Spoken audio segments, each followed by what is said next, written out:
Ces manifestants le savent, le temps est compté. Alors, ils s'époumonnent dans les rues de Londres. Pas sûr pour autant qu'ils soient entendus. Que décidera la justice lundi?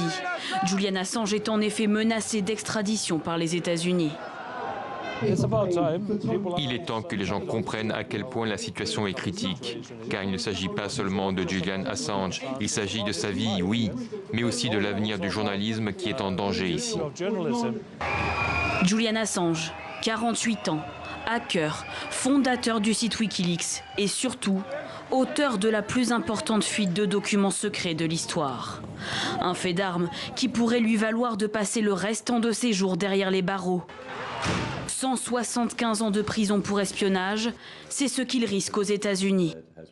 Tout commence en 2010. Le site Wikileaks publie des centaines de milliers de fichiers confidentiels au sujet des activités de l'armée américaine en Irak et en Afghanistan. Cette révélation vise à établir la vérité. En temps de guerre, les attaques contre la vérité commencent bien avant le début du conflit et se poursuivent bien après. Mais Julian Assange est déjà derrière les barreaux.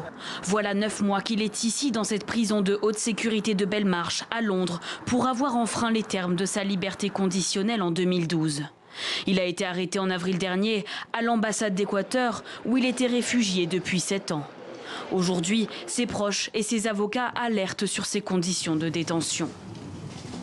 22 heures d'enfermement sur 24, privé de ses avocats, et ce sont des détenus qui, le voyant s'affaiblir, ont manifesté au sein de la prison et ont contraint les autorités pénitentiaires à alléger un tout petit peu ces conditions. Julian Assange, devenu l'icône de la liberté de la presse, n'est aujourd'hui plus à l'isolement. Il aurait été déplacé dans une aile médicale de la prison. Mais obtiendra-t-il l'asile politique en France? C'est en tout cas ce que ses avocats français demandent au président de la République Emmanuel Macron.